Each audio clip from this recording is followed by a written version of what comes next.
Saudara, kita ke sorotan selanjutnya, biaya UKT diprotes mahasiswa karena dinilai terlalu tinggi. Bagaimana sikap pemerintah menanggapi hal ini? Kita akan berbincang dengan staf khusus Presiden Billy Mambrasar, anggota Komisi 10 DPR dari fraksi PAN Gus Pardi Gaus, ada juga Maulana Ihsanul, Ketua BEM Universitas Jenderal Sudirman. Tapi sebelum kita berbincang, kita akan simak dulu informasi ini. Protes soal uang kuliah tunggal sempat diserukan mahasiswa Universitas Jenderal Sudirman, Unsur Purwokerto, Jawa Tengah. Aksi demonstrasi oleh mahasiswa selalu berakhir ricuh. Mahasiswa menilai biaya uang kuliah tunggal atau UKT tahun 2024 melonjak berkali-kali lipat dari tahun sebelumnya. Sementara informasi soal kenaikan UKT oleh kampus juga tidak jelas. Yang sangat tinggi gitu, bisa naik 3-5 kali lipat bahkan lebih, dan penyebaran informasinya pun tidak masif. Kita bisa membahasakan bahwa ini seperti todongan. Jadi ketika registrasi fisik, maba tuh belum tahu golongan UKT 1 tuh berapa, golongan 2 berapa, sampai golongan terakhir tuh berapa. Tiba-tiba udah ada dalam sistem registrasi itu sendiri tagihannya. Menanggapi aksi protes mahasiswa dan aspirasi masyarakat, pihak kampus Universitas Jenderal Sudirman mencabut peraturan rektor nomor 6 tahun 2024 tentang biaya UKT tahun 2024. Pihak kampus yang berkonsultasi dengan pihak Kementerian Pendidikan menggodok aturan baru terkait biaya UKT tahun 2024. Sebenarnya cukup signifikan kalau dilihat, hanya mungkin kadang-kadang masyarakat atau mahasiswa masih hanya melihat tarif tertinggi begitu ya, sehingga bagi mereka mungkin belum tampak. Padahal kalau dilihat misalnya ada perbedaan yang signifikan. Misal di level 6 gitu ya, level 5, level 6 yang sebelumnya di beberapa prodi katakanlah mencapai di atas 10 juta, sekarang bisa di bawah 10 juta. Hanya memang ada penambahan level begitu agar tetap dasar hukumnya sama, di mana penentuan UKT itu kan ditentukan berdasarkan BKT-nya gitu. Sekretaris Jenderal Direktorat Jenderal Pendidikan Tinggi, Riset dan Teknologi Kemendikbudristek, Cici Sri Cahyandari, menyatakan berdasarkan aturan UU, biaya kuliah tunggal harus ditinjau setiap waktu.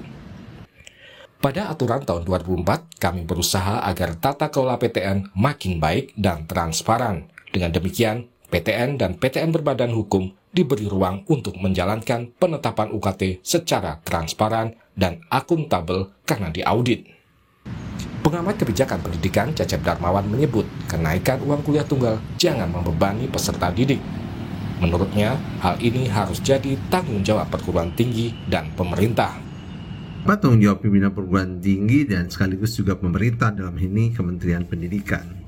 Nah, sekarang bagaimana pengawasan soal UKT ya?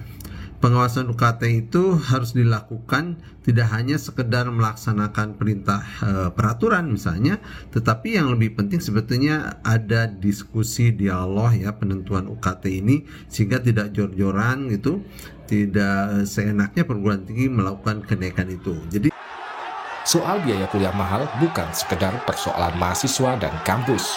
Pemerintah harus segera turun tangan membantu anak bangsa tetap bisa mengenyam pendidikan tinggi. Tim Liputan, Kompas TV. Saudara, biaya UKT diprotes mahasiswa karena dinilai terlalu tinggi. Bagaimana sikap pemerintah menanggapi hal ini? Kita akan berbincang dengan staf khusus Presiden Billy Mambrasar, anggota Komisi 10 DPR dari fraksi PAN Gus Pardi Gaus, ada juga Maulana Ihsanul, Ketua BEM Universitas Jenderal Sudirman. Selamat malam. Selamat malam. Ini yang baru tersambung ada Mas Billy dan juga Maulana, betul ya? Iya, betul. Kita sambil menunggu Pak Gus Pardi untuk bergabung, saya ke Mas Maulana dulu. Mas Maulana, jadi apa yang dikeluhkan mahasiswa di Unsud?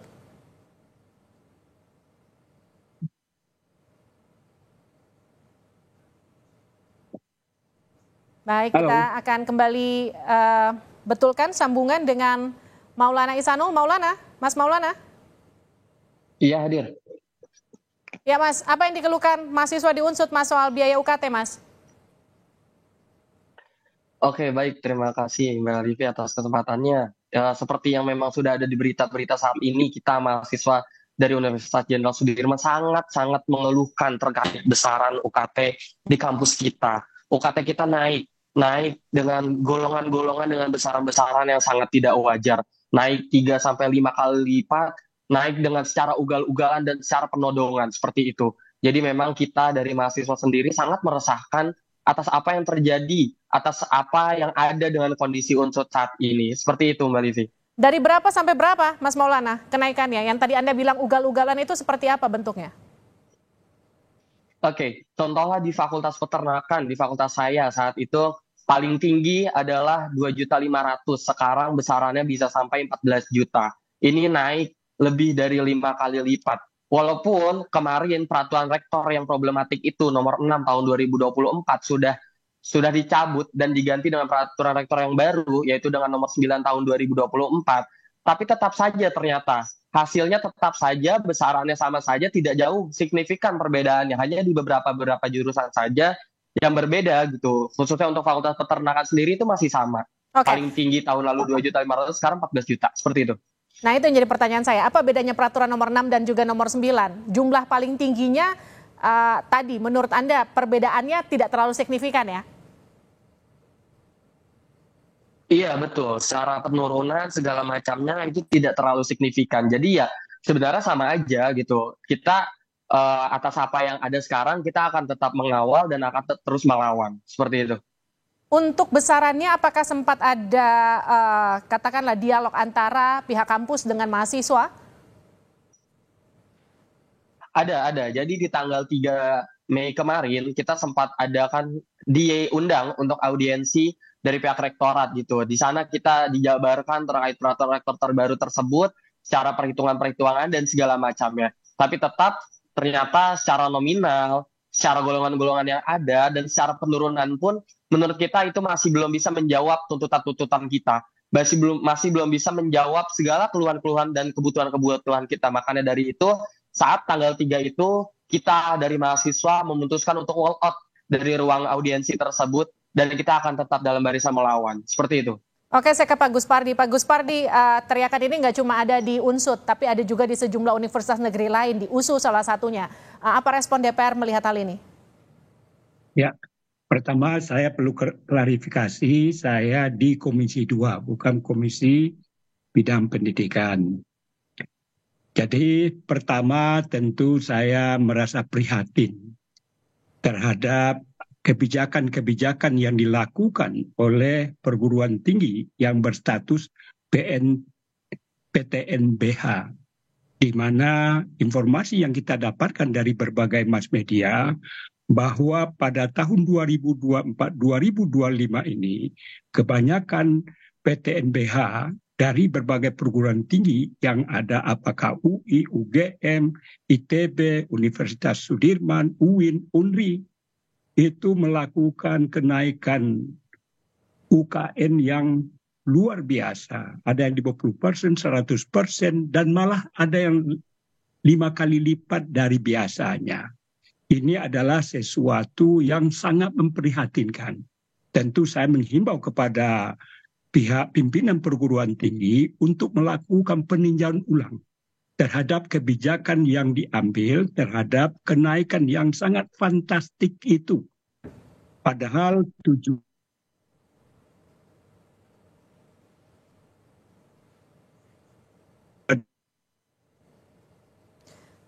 Baik, Pak Gus Pardi.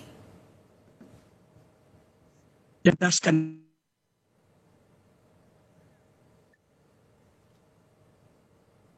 Pak Gus Pardi, Anda masih bersama kami?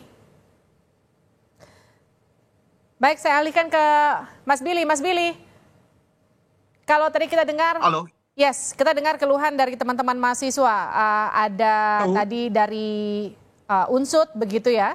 Tapi kan ini juga keluhan serupa juga datang dari banyak universitas negeri, Mas Billy. Tapi kenapa pemerintah merestui kenaikan UKT? Sebenarnya ini harus kita lihat dulu ya satu-satu, karena seolah-olah menyatakan pemerintah merestui, pemerintah mana nih yang merestui gitu kan kenaikan UKT. Kita lihat pertama, apakah yang dilakukan oleh para mahasiswa konstitusional atau tidak konstitusional? Apa yang mereka lakukan konstitusional, itu adalah hak mereka.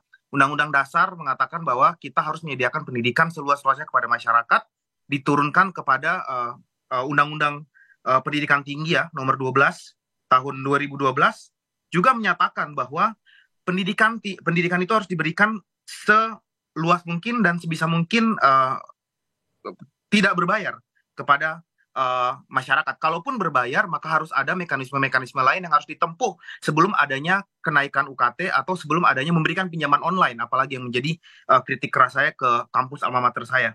Nah, kita lihat juga di anggaran.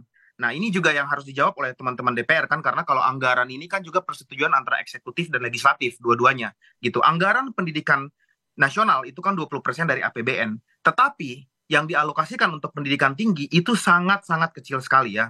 Anggaran untuk pendidikan tinggi itu hanya sekitar 0,6% dari APBN atau 8,2 triliun rupiah. Itu sangat sedikit sekali untuk membiayai 3.107 perguruan tinggi di Indonesia, di mana 100 banyak adalah negeri dan 2.900 adalah swasta.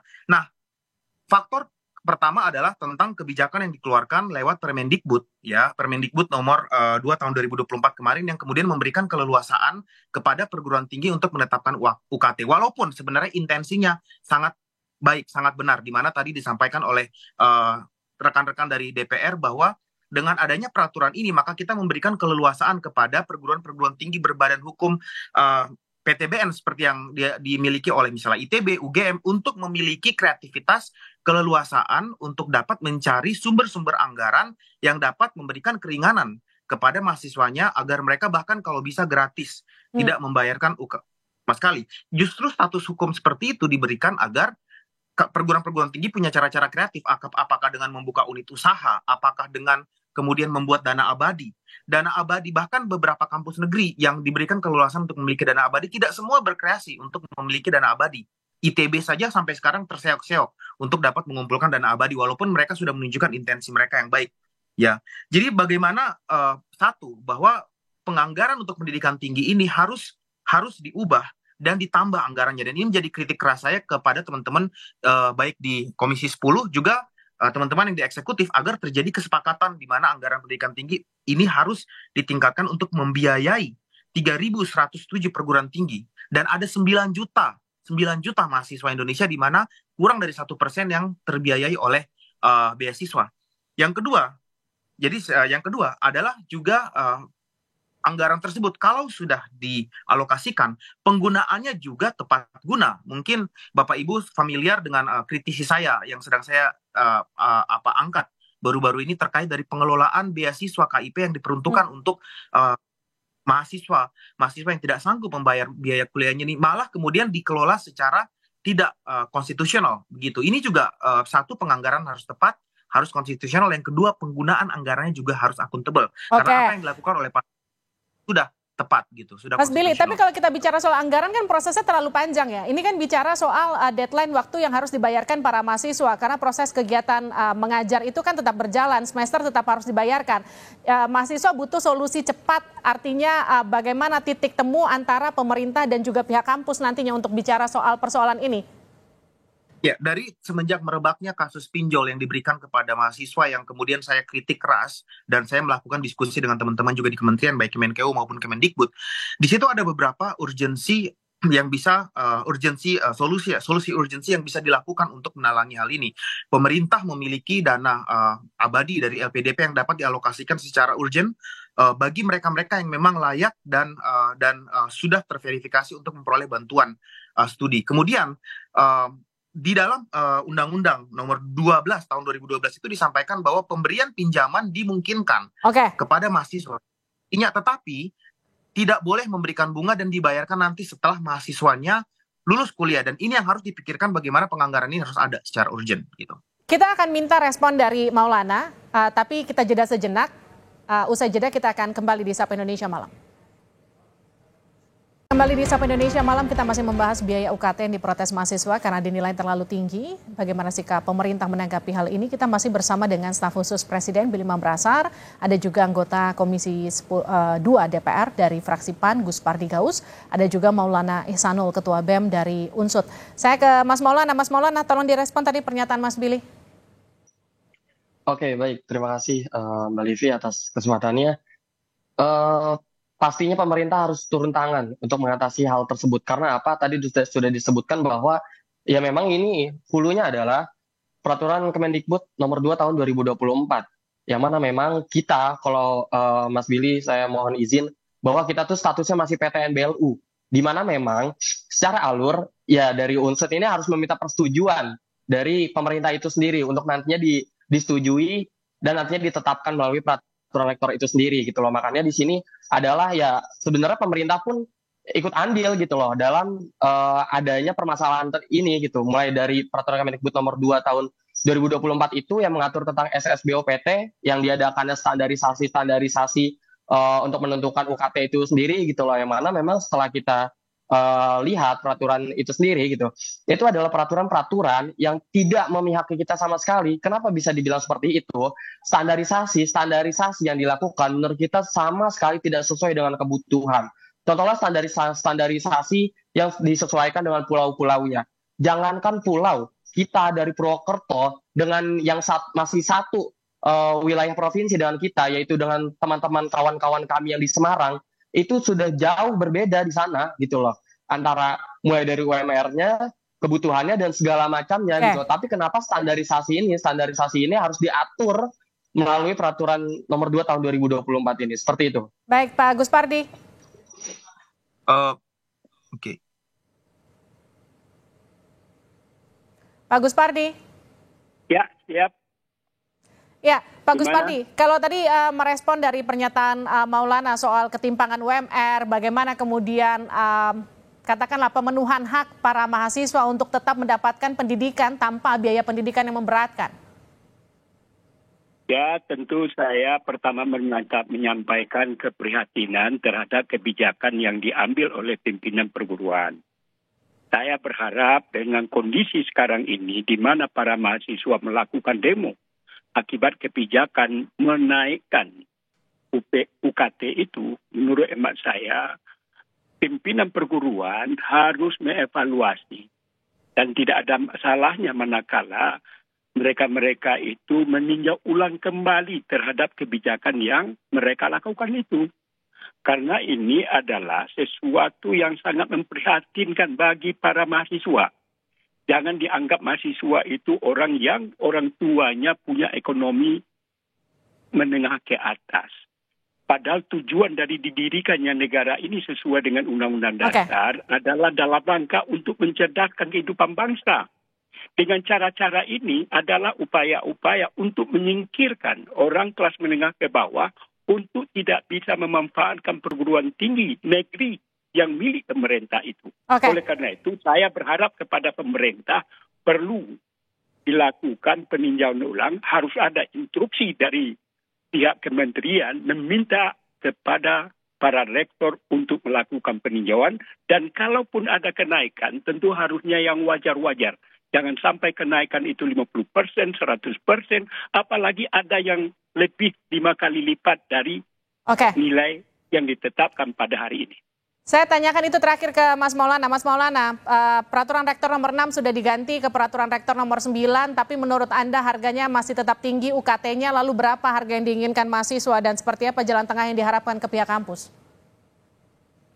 Oke, kalau dari kita sendiri memang secara tuntutan kita ingin dikembalikan terhadap peraturan rektor yang lama, yaitu mengatur tentang kebijakan ini, seperti itu. Karena melihat dari laporan keuangan Universitas Jenderal Sudirman tahun 2022 saat itu, secara pemasukan memang 50% lebih pemasukan unsur itu dari UKT mahasiswa gitu loh. Ketika dinaikkan sampai 100% lebih dan segala macamnya, terus itu uang untuk apa gitu loh. Padahal ketika naik 100% pun berarti 100% pendanaan kampus itu dari mahasiswa.